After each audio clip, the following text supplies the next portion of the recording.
Welcome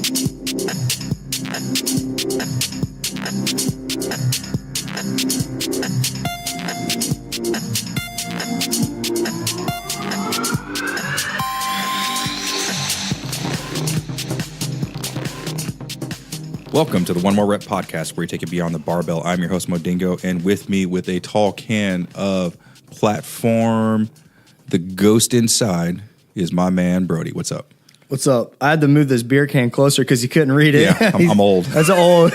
It's only like, let's see. It's got strawberry. Better two. 6 feet away, and he's got to squint, boys and girls. So it's strawberry, pear, and tart.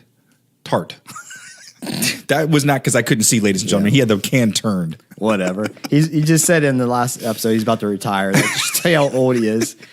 I am transitioning from the military. Wow.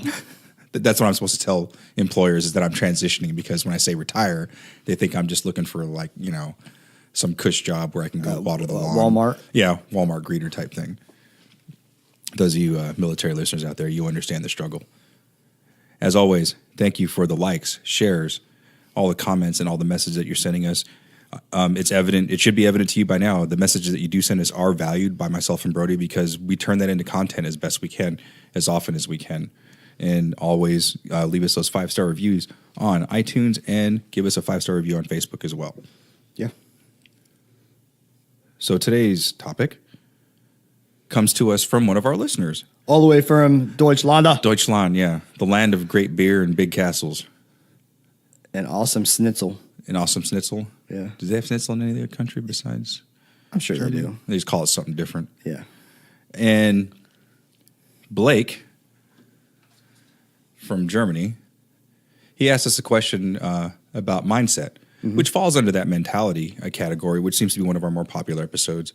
Like a lifetime ago. Yeah, it does seem like forever ago, doesn't it? It's only been like 2 months. Yeah, because that was one of our initial binge launch. Yeah, of the 10. Yeah, of the 10 that we originally created. I can't believe it does. It does seem like it was like years ago that we released this mentality episode. It's only been like 2.5 months.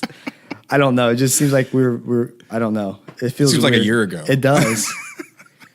Back in my time. back in week 1 of our podcast. I'll say that when we hit our 2000th episode. So his question was your mindset, and how do you apply your mindset to a 3-minute workout versus a 30-minute workout? Mm-hmm. So we kind of, Bro and I sat down over some beer as usual. Well, actually we had pizza this time. So Bro might be a little carb drunk right now versus just regular. I do have a headache. Too many carbs. So, workouts, when it comes to a long workout versus a short workout. And I think one of the examples you gave was something you had programmed last week. Mm-hmm. Go ahead and fire that off. Yeah, so last Tuesday we had a workout, and it was 100 wall balls, 50 alternating kettlebell snatches, and then at 53.35, and then 25 burpee over the box jumps for 26 minutes. And so originally I had it at 2 rounds on that when I originally programmed it. Mm-hmm. And I end up changing it. Sometimes I'll do that because sometimes it's just not enough, but very rarely do I change my stuff. But I knew 2 rounds wasn't enough for our top tier athletes because I knew they would easily get through 2 rounds. I wanted them to complete 300 wall balls in that 26 minutes. I know they have the capacity to, okay, unlike Brooke Wells. And so, sorry, Brooke. Boom! I ain't going to get unblocked, am I? No, you're not. If you're listening, I'm sorry. No, I'm not. Work on your handstand push-ups. So, so most crying guys. Yes, I am. So I knew that our top athletes would get into, if not finish, 300 wall balls, and that's what I wanted. So I knew if I cut it at 2, they're animals, they wouldn't get to where they could get to. Mm. So the way I approached it is kind of what Blake was getting at. How do you attack a 3-minute workout compared to a 20 or 30-minute workout? Mm. And I believe I literally started this as the whiteboard. Guys, this is going to suck. Mm-hmm.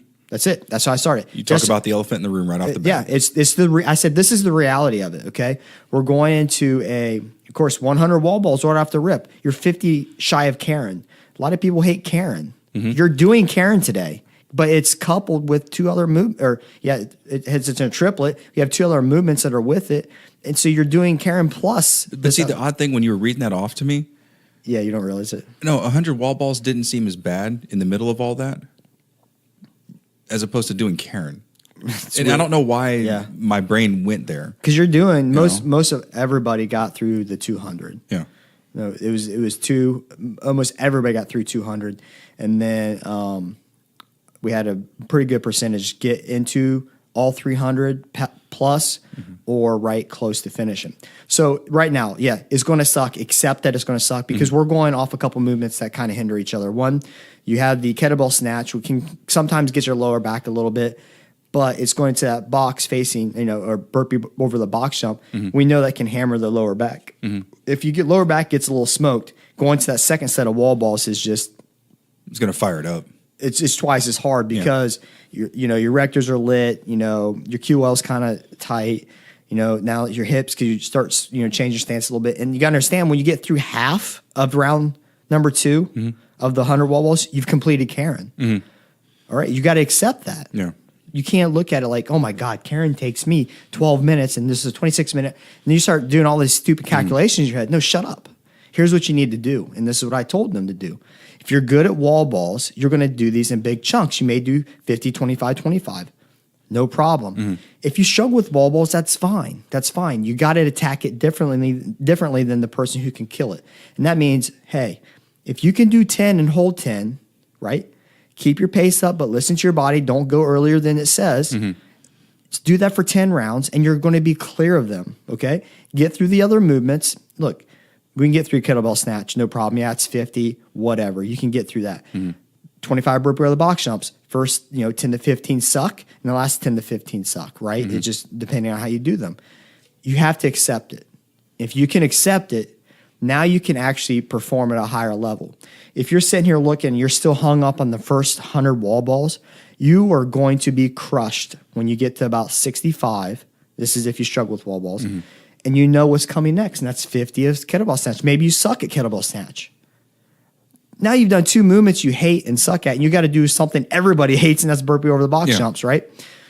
It's just, I tell them, get their mind ready. You're here, you're doing it, you're not leaving. If you do, we're going to talk shit. So, you know what I mean? Just, you got to accept it for what it is, attack it to your capabilities and your strengths, and then you'll get through it just fine.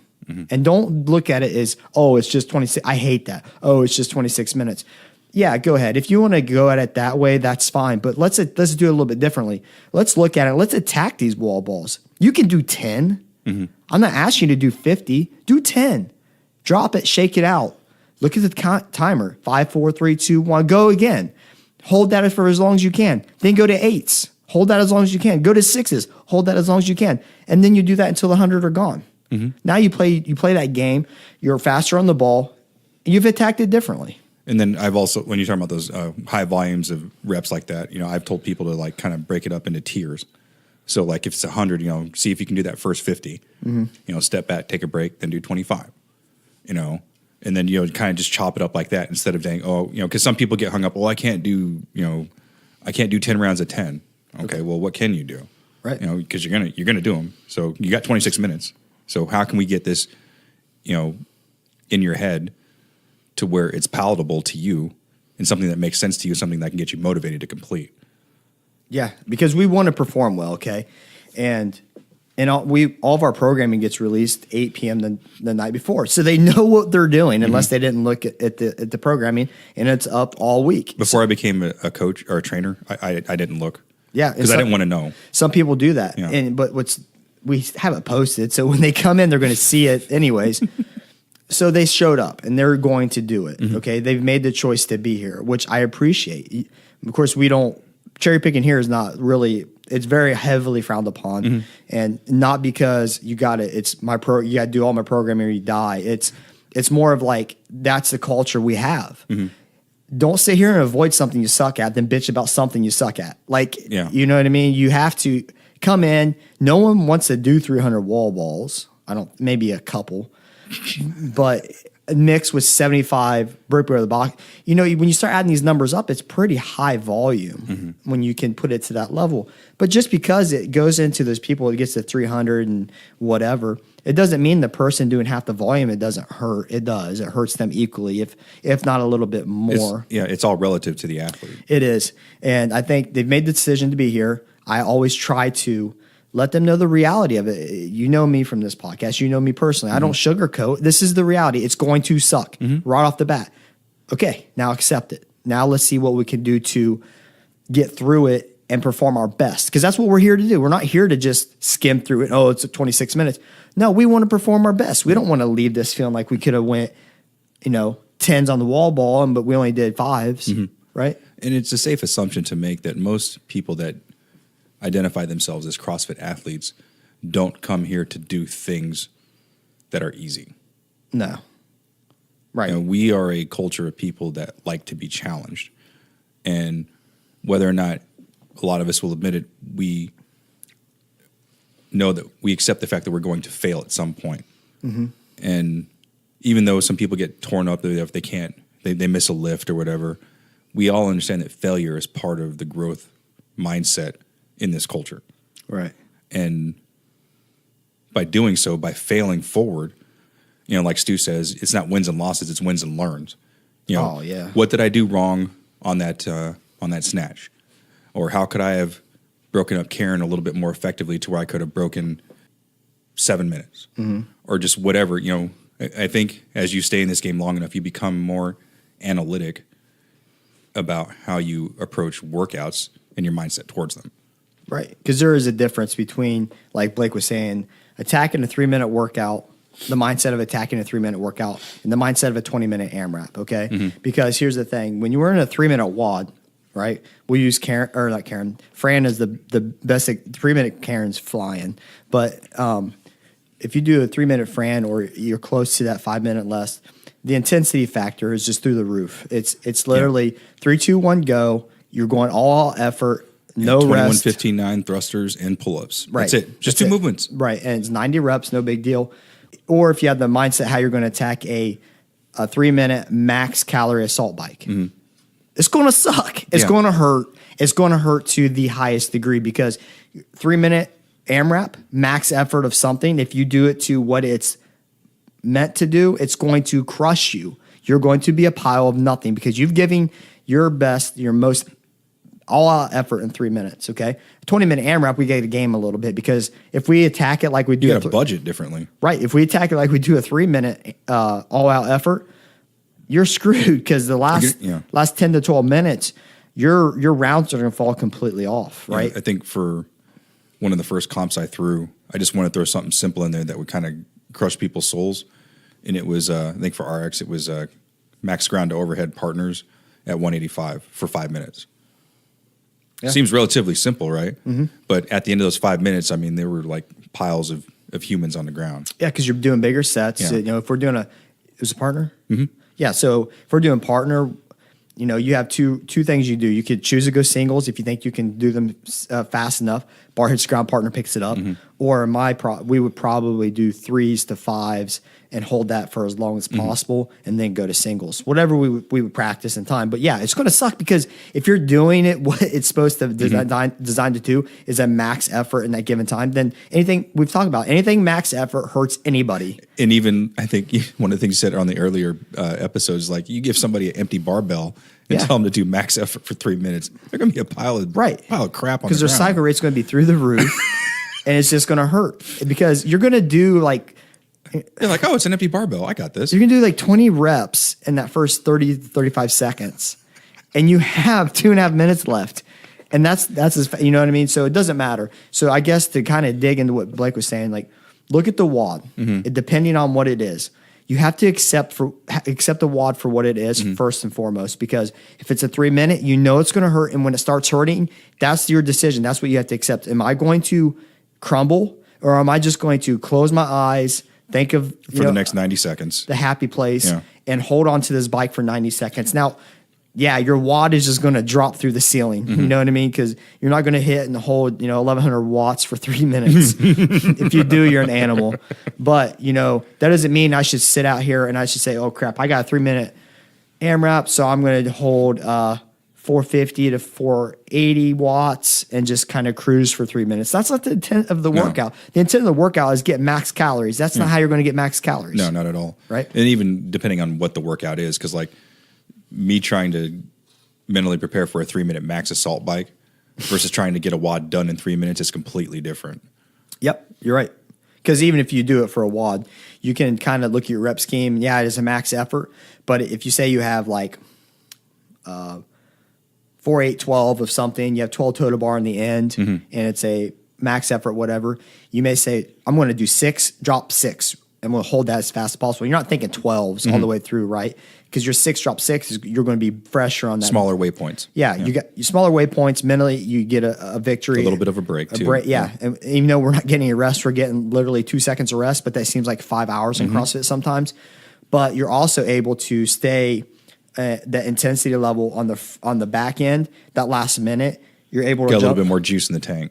You're able to go up there. Maybe you hit a 12 on your last set or next to last set, and then you're holding on for max effort for the remaining seconds of that round.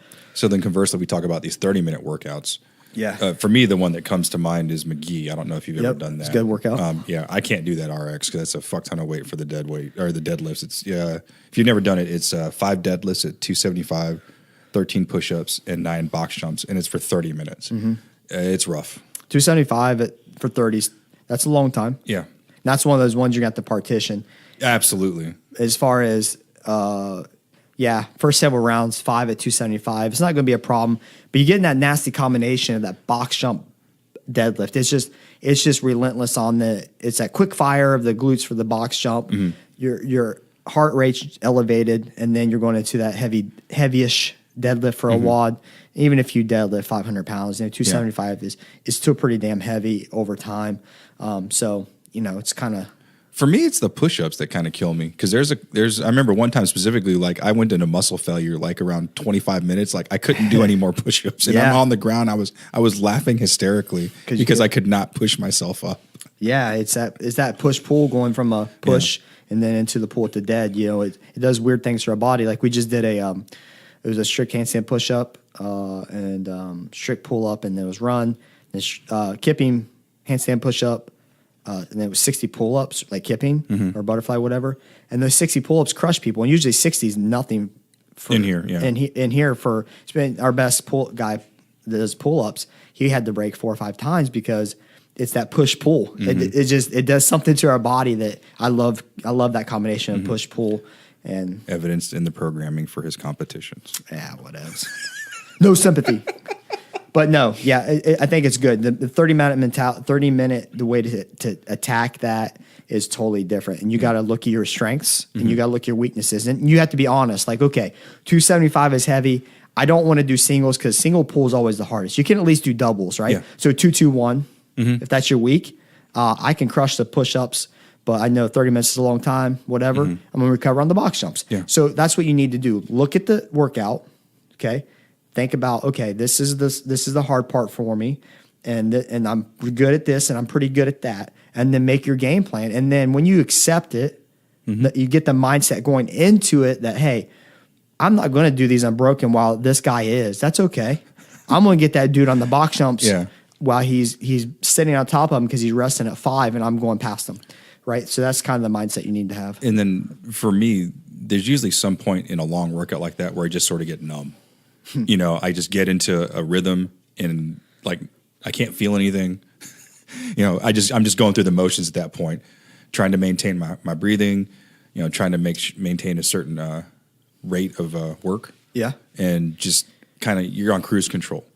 And just kind of sustaining that until I get in like that last 5 minutes when I can throttle it up a little bit more. I think that's a great thing you just said because I train a lot of our people that want to take this serious on this kind of thing. We talk about workouts. We talk about the difference of let's have a little gas in the tank when we get to the end, okay? Because what happens is if you time this wrong, especially over 30, even a 20, 20 plus, I will say 20 plus. If you gauge this wrong, either A, you don't have enough gas in the end, so your last like 3 rounds is taking double the time. Right? I don't want to come off an element and have to double rest because I pushed the tempo too hard.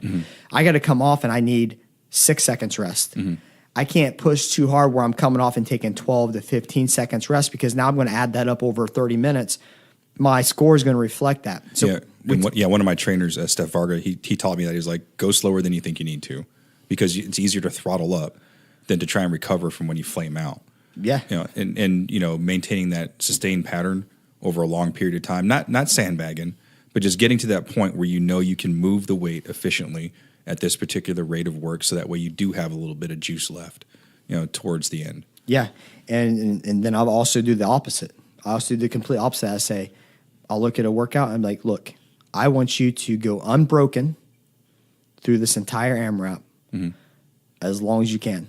And I'm being dead serious. I don't want you to go where you think you can. I literally want you to go to I want you to break a little bit. I no longer can hold on.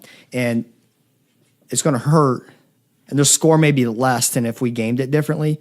But that's not the point of that. Yeah. My learning point to them is they learn something about themselves. Their capacity. Their capacity, but let's say we had a five touch and go power clean at, what would be a good weight?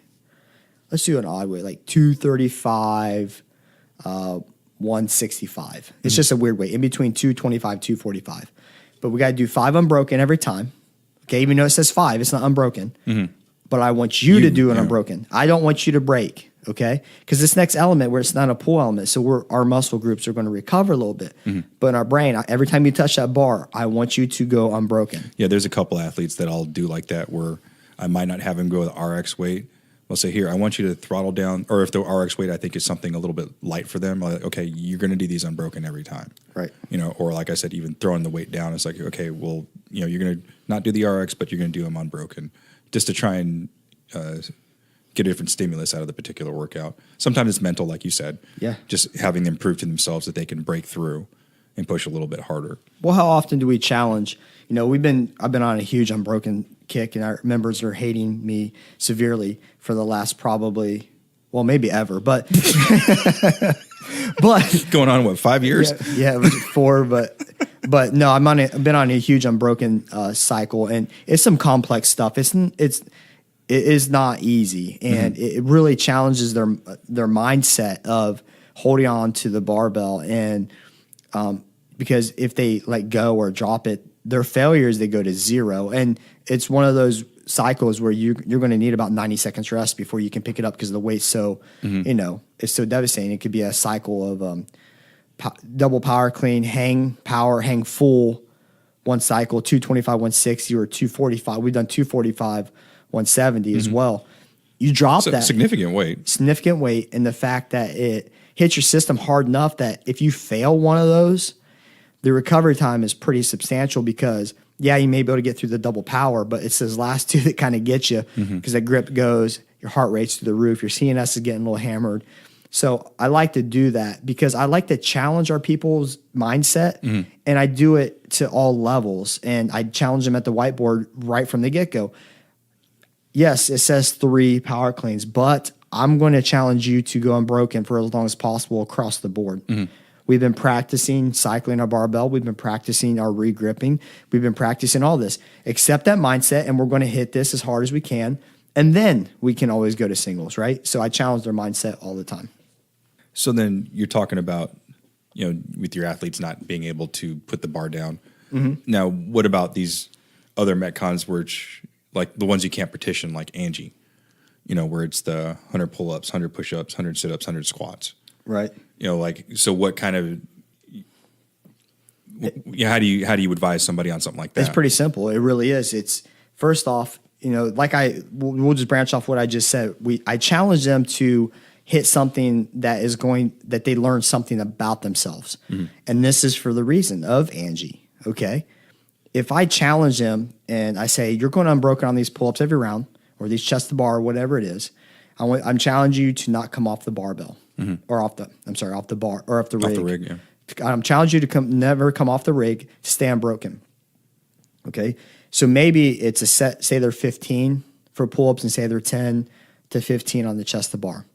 They would never really probably do that. They would look at 15, go 8-7 after the first couple rounds, just give themselves a little shake, shake their arms out and get back up into it. When I challenge them, now they have the mindset. When you take the options out of their hands. Yeah, and they still have the option. They can flip me off and walk out, but they won't because they want to be challenged. People want to be challenged. People in our gym want to be challenged. They may hate me for that hour, but they love me because they're looking pretty sweet naked, and they love the results, and they love how they feel, and they love the progression. They love the strength they're gaining. They love the mental toughness that they're gaining. They love that aspect. Hate me now, love me later. I don't care. And I think we as trainers, when we challenge them with alternative rep schemes or limitations, it's probably something that they wouldn't have thought of doing themselves. Yeah. Because we, as the individual athlete, we know what we would like to do in order to make this workout more efficient or suck less. Whereas with the trainer, we're more focused on how can I get a better training experience for you out of this particular workout. Right. And sometimes it requires it to suck more. Right. And so what happens is when they learn that, hey, I just went 15-minute AMRAP, went unbroken on all my chest to bar pull-ups, and my number was X, say it was 100, I did 130 chest to bar pull-ups in that time frame, which is not out of this world.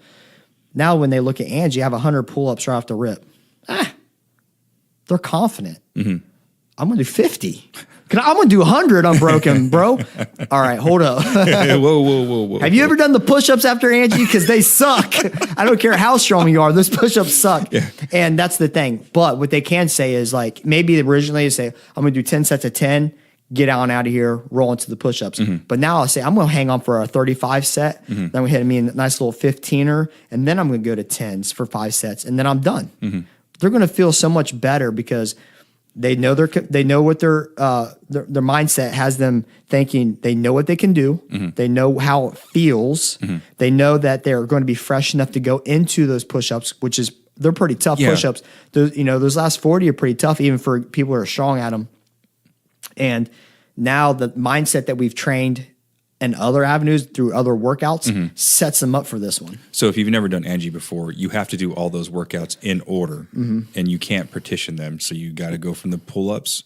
Then once you're done with those, then you go to the push-ups, and then the squats are last. Yeah, you go sit-ups and squats. Yeah, sit-ups and squats. So wait, no. Yeah. Yep, you're right. Squats are last. You're right. But I think this is that's how Murph should be done. So y'all partitioning Murph, do Murph the right way. Because I just had someone the other day say, I don't know why, because it's 20 rounds of Cindy. But we don't. They're like, why don't you guys do Murph at the gym? I'm like, well, a couple reasons. One, I don't like what it does to my athletes. It destroys people. It hurts my biceps, right? Yeah. For a 3 days after, and some people who can do the volume, but it just. I don't know. It's like it's not the actual volume. It's the recovery. It's how hard you hit it. Yeah. Right. You have a different mental. It's Murph. You're going to hit that. You know what I mean? You're going to hit it a little bit harder, a little bit different. Just like when you compete. I can run through the workouts 3 times here before we go, but I don't feel it at all. After the competition, you go to another gear, right? Because it's like, just atmosphere. At the affiliate gathering, you told me you had a plan for one particular workout. You're like, I'm going to do this. And then you got on the competition floor, and the dude next to you didn't stop, so you didn't stop. Yep, paid for that one. I still put up a good time. They just went faster. Yeah, it was 975, 315 deadlifts on a shorty bar. That's a game changer. And then chest to bar pull-ups. Yeah. So yeah, I knew I was doing 9 unbroken. Then my goal in my brain was like I was going to go 4 drop 3. Chest to bar, because I knew the round of 5, just like in Amanda, is pretty rough. It really is. So I'm like, everybody gets pretty much off chest to bar, back to the bar, same time, and we're basically rep for rep. And I'm like, I'm at 3, and this guy's still going. I'm 4. I'm like, fuck it, boom! I just keep going, bro. Did I ever pay for that? Listen to your game plan, ladies and gentlemen. In the words of that Leroy Jenkins video, stick to the plan. Yeah. It's so funny because I always preach, stick to the game plan to all of our teammates. And then you went rogue right off the bat. I did. I apologized to everybody. I was like, guys, I'm sorry. Like, I was going to go 4-3 because I knew I was going to get hammered on those last 5 deadlifts if I didn't, and which I did. And that guy he was just going right beside me, and I just tried to go right along with him. I got my 7 unbroken, but man, those 5, they were the heaviest 5 I've ever done. Slowed me down. So how can we apply this to other avenues of fitness? So let's take nutrition, for instance. It's not as simple as just saying, I'm going to follow this, particular methodology of nutrition and boom, go. Yeah. You kind of got to get your mind right. If you're someone like me, I'm half Asian, so I've eaten rice like every day of my life. And then you put me on macros and say, I can only have this many grams of rice, and I'm like, or carbs, and I'm like, what? No, I can't do that. And Mo's already failed, right? We've already talked about that. As soon as you say I can't do something, you fail. Yeah. Right? Because you can. Mm-hmm. It's a choice. Oh, and I have. Yeah. But you're right. It's a mindset. And it was, but I had to adjust my thinking because every day up until I decided to try this particular methodology of dieting, I was like, no, I eat rice every day. I've always eaten rice. It's what we do. It's what we do. It's what we do. We Asians eat rice. Yeah. So then I was like, what do you mean I can't? And then, so there was a bit of an emotional struggle there. Yeah, it's like telling someone from Germany, don't eat sauerkraut. Yeah. Or don't drink beer. Or telling French people don't cook with butter, or cream. It was emotionally, it was something I had to overcome.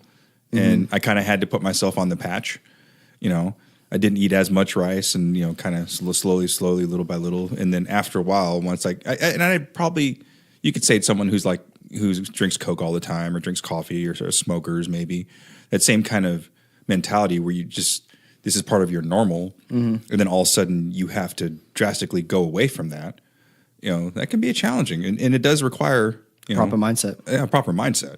Yeah. The nutrition, we've had a lot of people wanting to talk about it. We'll talk about it a little bit. And this is probably the first place we should start when we talk about nutrition is the mindset. 100%, because here's what happens. So we have a path to nutrition here at the gym that we offer. We don't push nutrition here. We don't sit here and we don't hammer nutrition. It's not like you ate chicken wings. Oh my God, why don't you go jump off a bridge? You know what I mean? It's not that way. You're a pariah. I'm like, bring me a chicken wing. Like, why wasn't I invited? But here's where we start separating nutrition is when people are like, hey bro, my performance isn't going well, this and that. What you eating? Right? There's your gateway. What are you eating? We start talking about that nutrition. Okay, well, you're eating shit. So your performance is going to reflect that.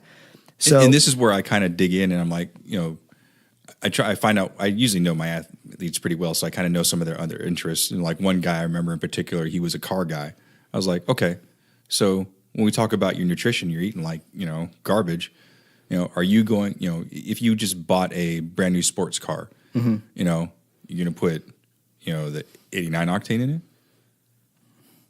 Well, no, I'm going to put the high octane in it. Well, why? Yeah. Well, because the way the engine works, it burns more efficient, blah, blah. And he starts spouting all this stuff. Okay. I was like, all right, so now you have to kind of look at your body like that engine. Yeah.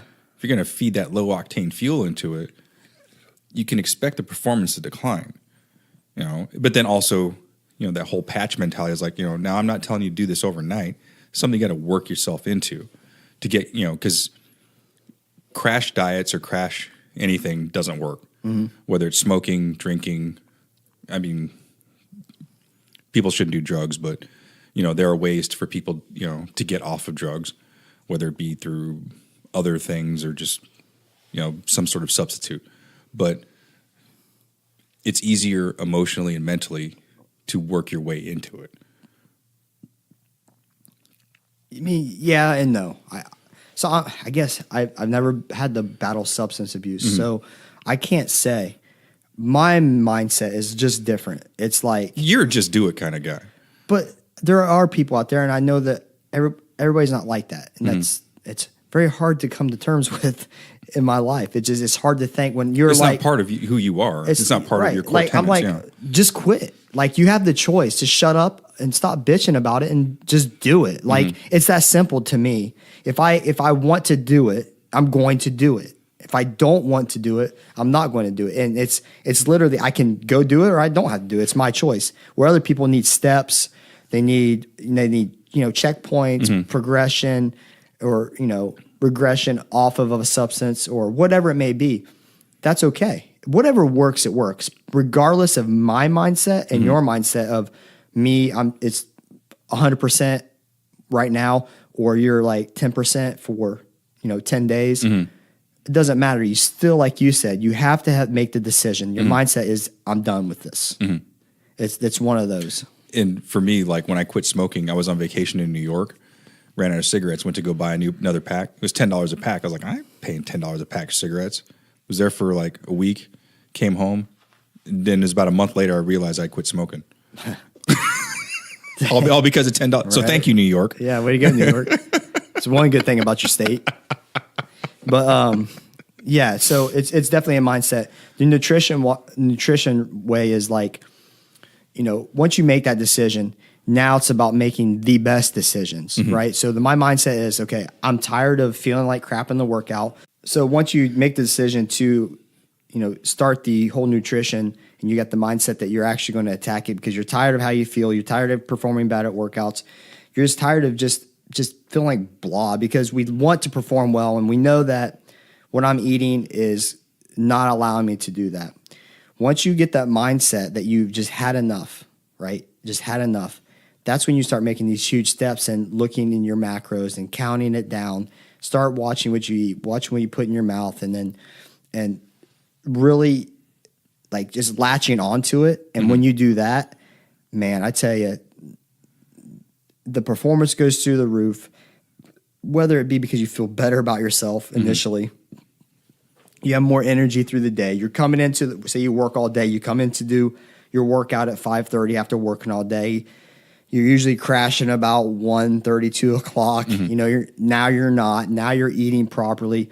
And it's funny because, when I talk to people about their nutrition, they're eating X, and we dissect what they're eating and what they have typically eat for, and how many times, what they eat per day, and often, and around what time, and we try to see some huge gaps. Those 6 or 7 hour gaps are going without eating. I'm like, I'd be dead in 6 hours if I didn't eat.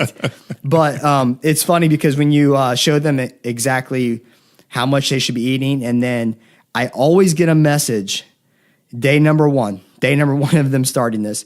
Are you sure these are my numbers that I'm supposed to eat this much? I'm supposed to eat this much? I can't even finish this. Yeah. Right, because you're eating whole foods. You get more of the whole foods.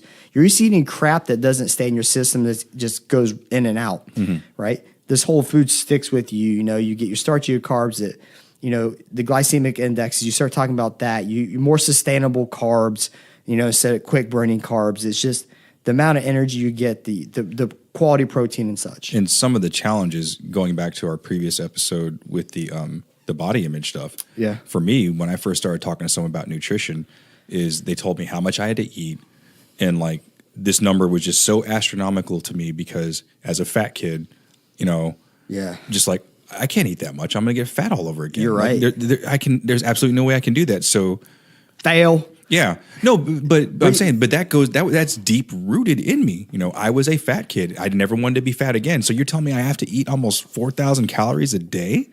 I was like, are you crazy? I was like, I'll get fat again. I can't do that. And cheating the nutrition, not eating how much I was supposed to because I was scared, and seeing how actually my performance went down because I wasn't getting enough food. And then once I finally just believed in my trainer and did what he told me to do. Stop saying you can't. Stop saying I can't. But again, this was all fear. Yeah. It was fear-based. Right. And for me, like being in the military, being fit is a condition of employment.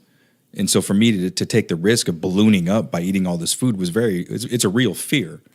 If I'm overweight, I'm not going to be promotable and things like that. And what kind of image is that sending, and what kind of message is that sending to the people that work for me if I'm a big fat ass, So there was always that fear. But once I kind of came to grips with it and realized my trainer isn't trying to sabotage me or anything, and I started doing it, it was a hell of a challenge just eating that much food. Like I used to get sad. Like I would be depressed. Like I don't Who want to ever eat thought anymore. a fat kid would be pissed about eating so much food? Oh my God. If I eat more green There beans. were times I would just be sitting at my desk and like my just head would be hanging. I was like, I don't want to eat anymore. Yeah. There's a couple of good things we can talk about. One, the I can't. It comes back to where I'm 100% all the time, everything, you know. Mo's known that for a long time. It's like whatever I get, you get 110%. It's whatever it is. But it's that mindset. Quit saying you can't. You have to, before you even open your mouth and say that horrible 4-letter word, I want you to think about what you're trying to achieve. So Mo's trying to achieve better performance because he's tired of feeling X because he sees a performance drop off.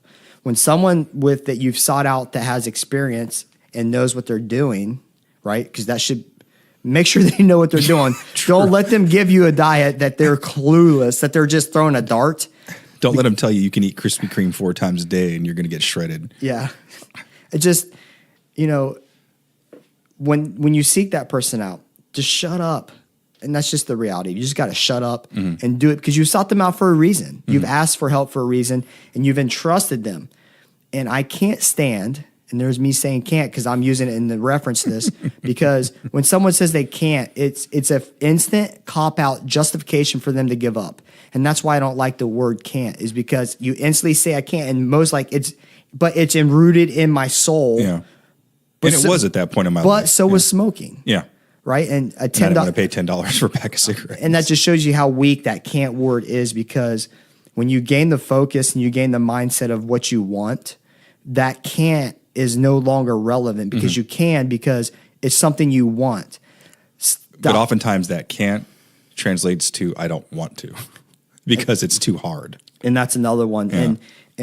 And that's what every time someone says in here, I'm like, yes, you can. I would not ask you to do something that you can't do, because first, I don't want you to feel like crap about yourself. Right. Well, and it's my obligation to not get you injured. Exactly. But I'm also not going to sit here and babysit you while you swing around on your 300 bands and you're doing one-finger pull-ups. You know, I'm just saying, like, we're progressing you. It's just dumb. Like, there's so many ways as a trainer you can literally cop out of being a trainer and just let them just kind of swing around there and, yep, they're done, and get on out, and here comes the next class. Get through this stupid routine. Or you can be a coach and actually say, bro, all right, I see you. I'm going to get their bands, and they go to that next barbell movement, and they come back, and they're like looking around like, wait, this is my section? Because there's only 2 bands up here. And they look right at you, and you give them the old thumbs up like, yeah, what's you got up? this? Get on up there. But no, getting rid of I can't, changing that mindset to, you know, it can be daunting. Like we talked about 100 wall balls. It can be daunting for someone who's 4 foot tall, right? They don't want to get it hit in the face. They know they have to jump 18 feet to get it above that 9-foot line. But if they take the mindset and say, I will do this and I can do this, when you take that and take the I can't do 100 wall balls under a certain time to I can do 10 for 10 rounds, or I can at least not get no rep. Yes. You know, every rep, every rep count. Every rep count. Yeah. Yeah. Don't do 100 and have, you know, really do 120 because you missed 20. Change that mindset, guys, because on the lowest level of CrossFit to the absolute highest level of CrossFit, when you switch that mindset to just shut up and do something that you're entrusting someone with, whatever it is, your coach or your teacher, your instructor, whatever it is. When you entrust them and you just listen and you believe in them, like you believed, finally said, I believe in them. Now look at it. You made these changes and you're not even concerned. It's not I can't. It's just I'm going to do. And then that's my mentality. I just skip all that crap in the middle we just talked about. I just either I'm doing it or I'm not doing it. Right? I don't have time for it. I don't want to make time for these. Well, I don't know. Like, because how many people waste so much time in the I don't know category? Where you want to go eat? I don't know. Okay, where you want to go eat? I'm not telling you. I asked you for, No. The better one is, oh, well, I want to go to so-and-so. Well, I don't want to go there. You just asked me. Right. I know. Right. And just How much time do we waste in this I don't know section? Like, I am going to do it or I'm not going to do it. Melissa says I do that all the time. I have no idea what she's talking about. Whatever. You get rid of the can'ts and just do the do's, right? You want something, go get it. Just shut up. Go get it or stop bitching about it. That's what I tell people. Here it is. This is how you do it. You said this is what you wanted. It's right here in front of you. I don't want it anymore. That's not what you were saying 2 weeks ago. I've heard you complain about. I want X. Yeah. Here it is. Yeah. I've put a bow on it for you. I've addressed it to your names on it. It's right here. It's on your doorstep. Take it. Take it. Well, I don't want it. Mother, are you kidding me? You just said you wanted this. So I've done everything in my power to get you to that level. And now here it is. Yeah. And you don't want it. Yeah, whatever. You know what I mean? How much time? Look how much time we waste to talk about what we can't do. You guys do this every day, you I can't-ers. And I think all the things we've talked about today on this episode, they can be translated to any aspect of life. Today, we just primarily talked about fitness and nutrition, but anything, you talk about the fear of maybe wanting to try out for that new position at work, or maybe even leaving the position that you have. And I can speak to that clearly as day because right now, as me transitioning out of the military, there is some healthy fear, but I know I have a skill set that someone is willing to pay me money for. It's just a matter of me finding the right organization that is going to fit well with me and just knocking on a shit ton of doors, handing out a whole bunch of resumes. Same thing with all this stuff with fitness, if you go and you flame out, okay, fine, readjust, wins and learns. It's not wins and losses. Learn from all those errors that you made, collect some data, reassess, and the next time you have the opportunity to attack that, readjust your battle plan. Yeah, I mean, I already got Mo's retirement mapped out. He's ain't listening to me. He's telling me what he can't do, and I'm telling him what he should do. But no, he's right, man. It just, you hear this in the job market all the time. I hate my job. Okay, well then go get a different one. Well, I can't do that. Well, why not? You hate your job. Yeah, it's pretty simple to me, right? All right, it's been 5 years. I've complained about my job for 5 years. Yeah. I hate the pay. There's a job offering down the road for double the pay, less hours, better job title, promotion, but I'm not going to apply for it. Yeah. Bro, shut up. And that's what drives me nuts, right? Like, I am a doer. So when you complain about something to me and you can say or do something about it, like we just talked about in the previous episode, like the body image, you have the choice. You can say, screw you, stop talking to me that way. I don't appreciate you dogging me every time you get a chance on how I look because I'm pretty confident with how I look and I feel great, or you don't.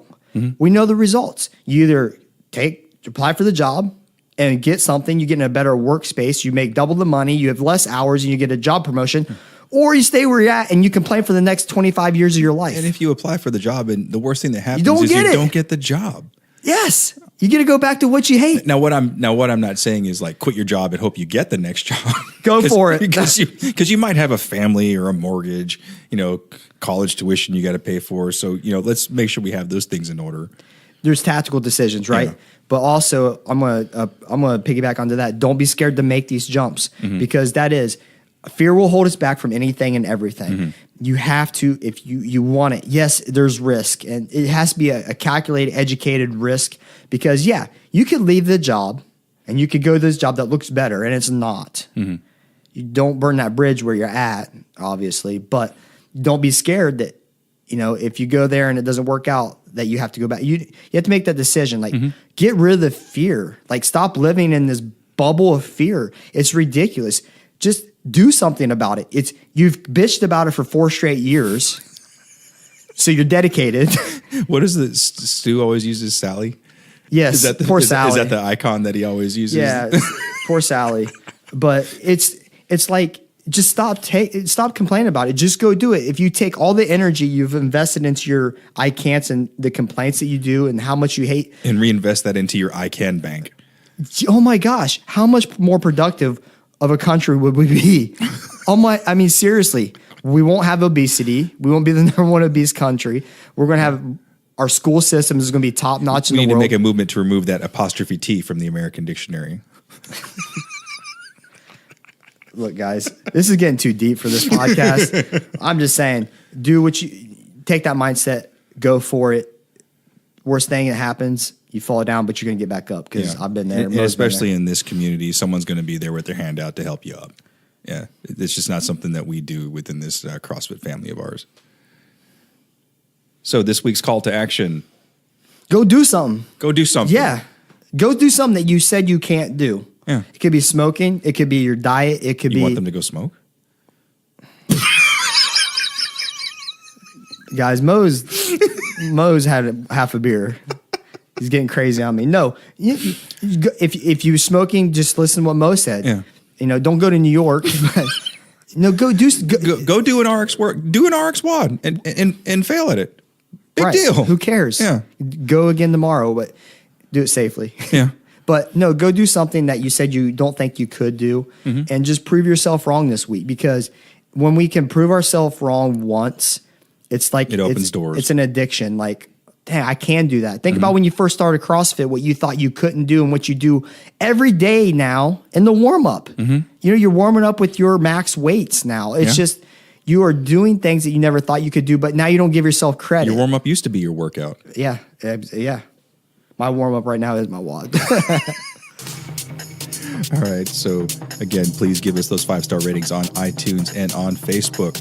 And, go do something you said you couldn't do and then tell us about it. Yeah, because I'm sure that's absolutely going to help somebody else out in this community. And not only share it with us, but share it with your family and share it with your circle of friends, too, and tell them about the things that you said you couldn't do that you've now conquered. So that brings this week's episode to a close. I am Mo, and I'm out. Later. Thank you for listening to the One More Rep podcast. You can follow us on Facebook and Instagram at One More Rep Podcast, or on Twitter at Can I Get One More, or shoot us an email at canigetonmore@gmail.com. No 21, 15, 9 thrusters and pull-ups. Right. That's it. Just 2 movements. Right, and it's 90 reps, no big deal. Or if you're looking at the mentality or in the mindset of you have a 3-minute max assault calorie. It's 45. 45 what? Reps. Oh, 90 of both. Okay. Never mind. What? Yeah, click, boom. 90 total reps. Yeah. Okay. I knew what I was talking about, Mo. I was like, wait a minute. Yeah. It's 45. Yeah, put that on the bonus. See, it's not on your little chart. It's this Elysium. It's got you seeing stars. Yeah. So, anyways, where was I? Oh, 3 minute. Yeah, 3 minutes. So